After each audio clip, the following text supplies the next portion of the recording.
Good morning, student. Today we are going to see what is history. This chapter is in class 5th NCERT. So I will explain it to you in Marathi only. So आज आपण आजचा जो topic पाहणार आहोत तो आहे class 5th NCERT history या subject मधील व्हॉट इज हिस्ट्री हा फर्स्ट चॅप्टर आहे. आणि व्हॉट इज हिस्ट्री हा फर्स्ट चॅप्टर आज आपण इतिहास मधील हा धडा आपण आज पाहणार आहोत. तर सुरुवातीलाच इथे तुम्हाला एका चित्रावरून याची कल्पना आली असेल की हिस्ट्री म्हणजे काय असतं. तर history a science that tell us about event in the past. तर थोडक्यात भूतकाळात ज्या घटना घडलेल्या असतात या सगळ्याच आपल्याला ज्यामुळे ज्ञान होतं असं ज्ञान करून देणारं शास्त्र म्हणजेच इतिहास. अशी इतिहासाची एक शास्त्रशुद्धपणे डेफिनेशन केलेली आहे. आता तुम्हाला वाटत असेल हे चित्र का बरं लावलेलं आहे. तर यामध्ये तुम्हाला दिलेलं आहे की आज जर तुम्ही जर आता सगळेजण 5th स्टँडर्ड मध्ये आहात म्हणजे 10 इयर्सचे आहात बरोबर. तर तुम्ही 10 इयर्सचे जर असाल तर 10 वर्षांपूर्वी तुम्ही कसे असाल. तर 10 वर्षांपूर्वी तुमचा जन्म झालेला असेल आणि तेव्हा तुम्ही या प्रकारे दिसत असाल बरोबर. आणि एकच मिनिट. तर तुम्ही या प्रकारे 10 वर्षांपूर्वी दिसत असाल. आता तुम्ही कसे दिसता. आता तुम्ही या प्रकारे दिसता. आणि 10 वर्षानंतर फ्युचर मध्ये म्हणजे 20 वर्षानंतर तुम्ही असे दिसणार आहात जेव्हा तुम्ही कॉलेजला जाल, जेव्हा तुम्ही तुमचं शैक्षणिक शिक्षण पूर्ण करण्यासाठी पुढे जाल किंवा जॉब नोकरी या संदर्भामध्ये तुम्ही पुढे जाल.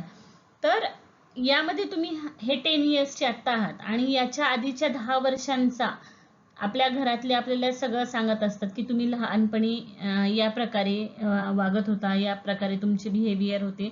तर हे सगळं आपलं ह्या 10 वर्षामधलं काय झालं आपल्याला मिळणारं नॉलेज झालं बरोबर. म्हणजे आपल्या भूतकाळात घडलेल्या घटना ज्या आहेत त्या आपल्याला कोणाकडून समजत असतात.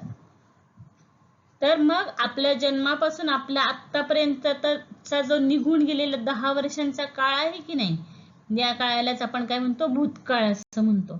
आणि ह्या ज्या भूतकाळात घडलेल्या घटना असतात ना ते आपण ज्या माध्यमातून समजून घेतो तर त्याच्यासाठी देखील एक शास्त्र आहे आणि त्यालाच आपण काय म्हणतो हिस्ट्री इतिहास असं म्हणतो.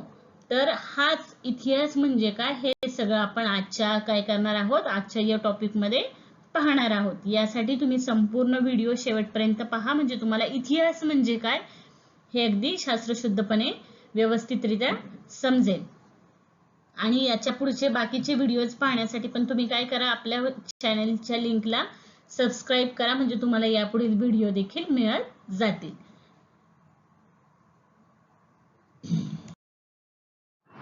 So history.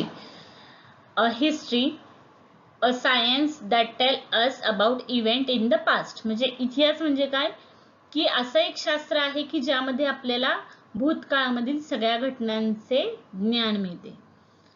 जसं आता यामध्ये त्यांनी सांगितलेलं आहे last year in standard 4th we studied the life of Chhatrapati Shivaji Maharaj and his mission of establishing Swaraj. The time before the birth of Shivaji Maharaj was about 400 years before now, or in other word the 400 years ago. So यामध्ये त्यांनी काय म्हटलेलं आहे आता गेल्या वर्षी जर आपण पाहिलं तर तुम्ही 4th स्टँडर्डचा छत्रपती शिवाजी महाराजांचं जे काही चरित्र आहे आणि त्यांनी जे स्वराज्य स्थापनेचं कार्य केलं होतं या सगळ्याचा अभ्यास आपण कुठे केलेला आहे मागच्या वर्षीच्या हिस्ट्रीच्या बुक मध्ये केलेला आहे. तर आता मागच्या वर्षीच्या पुस्तकामधील जो शिवाजी महाराजांचा अभ्यास आहे म्हणजे शिवाजी महाराज हे कुठल्या शतकामध्ये होते तर आपण बघायला गेलो तर ते 400 इयर्स बिफोर म्हणजे 400 वर्षांपूर्वीचा इतिहास आपण काय केलेला होता पाहिलेला होता. मग याचं जर आपण कॅल्क्युलेशन केलं तर शिवाजी महाराजांच्या जन्मापूर्वीचा काळ म्हणजे आजपासून सुमारे 400 वर्षांपूर्वीचा काळ आहे. यालाच आपण काय म्हणतो 400 वर्ष जुना काळ बरोबर की नाही. किंवा उलटून गेलेला काळ किंवा जुना किंवा 400 वर्षांपूर्वी होऊन गेलेला काळ असे देखील आपण म्हणू शकतो. So Now, or in other words, the 400 years for our convenience, we divided time in a different ways. Often we use words like now, some time ago, after some time, or today, yesterday, tomorrow, or this year, next year, etc. When we use these words, we are actually measuring time our mind. आता यांनी काय सांगितलेलं आहे, आपल्या व्यवहाराच्या सोयीनुसार आपण काय केलेले आहेत, काळाचे वेगवेगळे भाग पाडलेले आहेत. मग काळाचे वेगवेगळे भाग पाडलेले आहेत आपल्या कन्व्हिनियन्स नुसार, म्हणजे आपल्या सोयीनुसार आपण याचे काय केलेले आहेत, वेगवेगळे डिवाइड इन अ टाइम. तर ह्या वेळेला आपण काय केलेलं आहे, वेगवेगळ्या पद्धतीने विभागलेलं आहे. तर आपण यामध्ये जर पाहिलं तर नाव म्हणजे काय, आत्ता, बरोबर. मग ह्या नावला सिमिलर शब्द काय आहे, टुडे. टुडे म्हणजे आज, बरोबर. आणि दिस इयर, हे सगळे काय झाले, प्रेझेंट मधले काळ झाले. म्हणजे आज, आत्ता आणि या वर्षी. नाव, टुडे अँड दिस इयर. तर आपण याच्यामध्ये जर पाहिलं तर हे तीनही काळ काय झाले, प्रेझेंट मधले झाले, प्रेझेंट टेन्स मध्ये. अँड समटाइम्स अगो, येस्टरडे आणि बिफोर इयर. ऍक्च्युली तो शब्द इथं त्याने दिलेला नाहीये, पण आपण म्हणू शकतो बिफोर इयर. हे तीन शब्द काय झाले, पास्ट मधले झाले. म्हणजे काही वेळापूर्वी ही घटना घडली होती, किंवा काल ही घटना घडली होती, किंवा मागच्या वर्षी ही घटना घडली होती. म्हणजे या सगळ्या भूतकाळामध्ये जमा झालेल्या घटना आहेत, त्याला आपण भूतकाळ असं म्हणतो. आणि आफ्टर समटाइम्स, तर आफ्टर समटाइम्स हे आपण कशामध्ये घेतो, फ्युचर मध्ये. काही वेळे नंतर असं होऊ शकेल, किंवा टुमारो, उद्या असं घडू शकतं, किंवा नेक्स्ट इयर, किंवा पुढच्या वर्षी मी पास आउट होईल. हे आफ्टर, टुमारो आणि नेक्स्ट इयर हे जे शब्द आहेत, तर हे शब्द काय आहेत, या शब्दानुसार जर आपण बघायला गेलं तर हे सगळे शब्द कशामध्ये येतात, हे सगळे शब्द फ्युचर मध्ये येतात. सो त्यांनी हेच इथे एक्सप्लेन केलेलं आहे. Now, today and this year are terms that indicate the present. म्हणजे आज, आत्ता आणि हे वर्ष, ह्या ज्या टर्म्स आहेत ह्या कशाला इंडिकेट करतात, आपल्या प्रेझेंटला इंडिकेट करतात. कुठल्या टेन्सला इंडिकेट करतात, प्रेझेंट टेन्सला इंडिकेट करतात.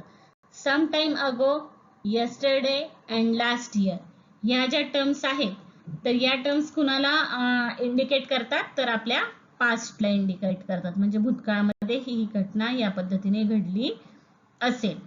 And after some time, tomorrow and next year, म्हणजे काही वेळेनंतर, उद्या आणि पुढच्या वर्षी, ह्या ज्या टर्म्स आहेत ह्या कशाला इंडिकेट करतात, तर आपल्या फ्युचरला इंडिकेट करतात. तर याप्रमाणे आपण प्रेझेंट, पास्ट आणि फ्युचर, म्हणजे वर्तमान काळ, भूतकाळ आणि भविष्यकाळ, या तीन पास्ट मध्ये आपण प्रत्येक गोष्टी काय करत असतो, डिवाइड करत असतो. विद्यार्थी मित्रांनो, व्यवस्थित समजून घ्या. आपल्या यामध्ये काळाचे प्रामुख्याने किती भाग पडतात, तर तीन भाग पडतात. प्रेझेंट टेन्स, पास्ट टेन्स आणि फ्युचर टेन्स. मग याच्यामध्ये पण वेगवेगळे आहेत. प्रेझेंट मध्ये परत कंटिन्युअस टेन्स असतं, प्रेझेंट परफेक्ट येतं, पण बेसिकली मुख्य जे तीन काळ आहेत ते आपले वर्तमान काळ, भूतकाळ आणि भविष्यकाळ हे येतात. आणि याच मध्ये so the time that has already gone by in the past, the time that we are in now is the present, the time that is yet to come is future. म्हणजे जो टाइम निघून गेलेला आहे, the time has already gone, बरोबर.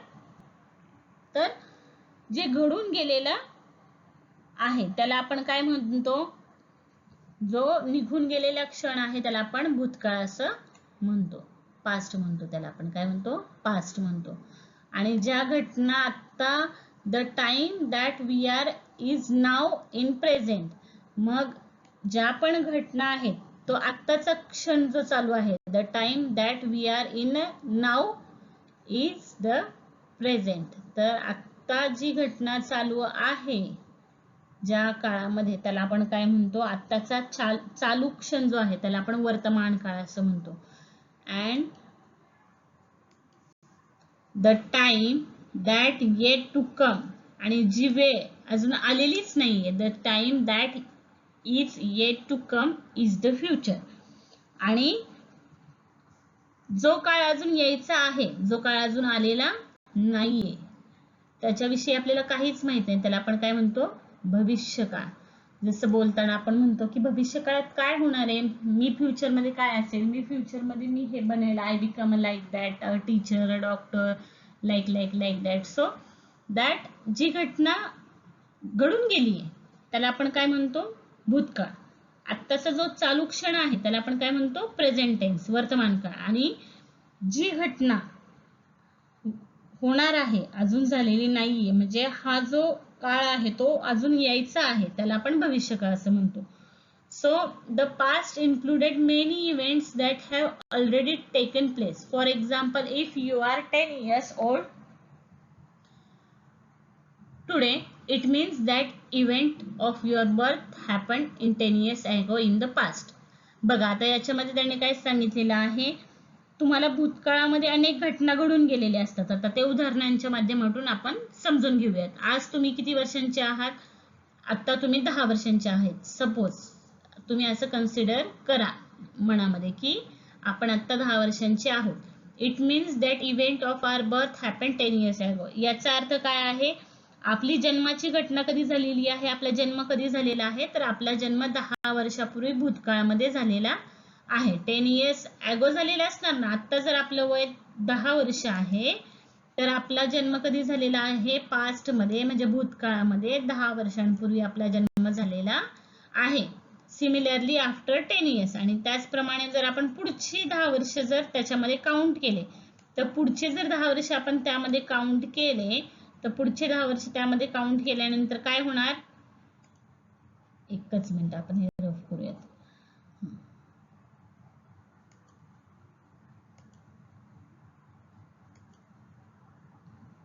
पुढचे जर 10 वर्ष आपण त्यात काउंट केले तर आपला तो काय कन्सिडर करणार आपण, तो आपण आपला भविष्यकाळ आहे. बरोबर की नाही. म्हणजे आपण 20 वर्षाचे झालेलो असू, म्हणजे भविष्यात आपले वय किती असणार आहे, 20 असणार आहे. So from now that is in future. आणि ते कुठं असणार आहे, आपल्या भविष्यकाळामध्ये असणार आहे. तर भविष्यकाळामध्ये आपलं वय किती असणार आहे, तर आपलं भविष्यकाळामध्ये वय 20 years असणार आहे. So the time gone by between today and the of our your birth is your present past, the past in the life of a person. तर यामध्ये त्यांनी काय म्हटलेलं आहे, म्हणजेच जो निघून गेलेला जो काळ आहे तो काळ काय आहे, तो आपला आहे. म्हणजे एका व्यक्तीच्या आयुष्यातला तो काय आहे, भूतकाळ आहे. म्हणजे तुम्ही 10 वर्षाचे असताना तुमच्या 10 वर्षात घडलेल्या घटना तुमच्या आजूबाजूच्या आई वडील, आजी आजोबा, मामा मामी, काका काकू हे सांगत असतात. तुम्ही आता जर 10 वर्षांचे असाल तर तुमच्या जन्मापासून तुम्ही काय काय केलेलं आहे हे नकळतपणे कुणाच्या ना कुणाच्या तोंडातून येत असतं, की तू 2 वर्षाचा असताना असं करायचा, तू असं बोलायचा, तू आधी हा शब्द शिकला. तर हा एका व्यक्तीच्या आयुष्यातील काय झाला, the past in the life of person. तर हा एका व्यक्तीच्या आयुष्यामधील भूतकाळ झाला. आणि मग त्याचप्रमाणे the science that tries to understand past event is called history. आणि याच पद्धतीने ज्या भूतकाळामध्ये खूप वर्षांपूर्वी ज्या घटना घडून गेलेल्या आहेत हे सगळं ज्याद्वारे समजून घेतलं जातं ना, आणि ते जे शास्त्र आहे ना, त्या शास्त्रालाच आपण काय म्हणतो, हिस्ट्री, म्हणजे इतिहास म्हणतो. म्हणजे हिस्ट्री हा फक्त काही कुणी गप्पा गोष्टी सांगितलेल्या आहेत तर त्याच्या आधारावर आहे का, हिस्ट्री नाही. तर इतिहास हे देखील एक शास्त्र, शुद्ध शास्त्र आहे. आणि त्याला पण काय आहे, स्वतःच एक अस्तित्व आहे. त्याच्या मागे पण खूप सारे निकष आहेत, त्याच्या मागेही खूप अभ्यास आहे, स्टडी आहे. आणि म्हणून हिस्ट्री हे पण एक आपलं शास्त्र आहे. तर अशा पद्धतीने आपण आजचा जो टॉपिक आहे यामध्ये आपण काळ, हिस्ट्री म्हणजे काय, हिस्ट्रीचे किती भाग पडतात, हिस्ट्री इतिहास म्हणजे काय, की भूतकाळामध्ये ज्या घटना घडलेल्या असतात मग त्या कशा घडलेल्या असतात हे सगळं तुम्ही उदाहरणांच्या माध्यमातून समजलेलं आहे. आता हिस्ट्री हे कसं शास्त्र शुद्ध आहे, त्याच्यामध्ये पण सायंटिफिक मेथड्स कुठल्या आहेत ते आपण पुढच्या व्हिडिओमध्ये पाहणार आहोत. त्याच्यामुळे हा व्हिडिओ पाहिल्यानंतर पुढचा भाग समजून घेण्यासाठी आपला पुढचा व्हिडिओ नक्की पहा आणि आपल्या चॅनलला जास्तीत जास्त लाईक शेअर सबस्क्राईब करा. थँक्यू.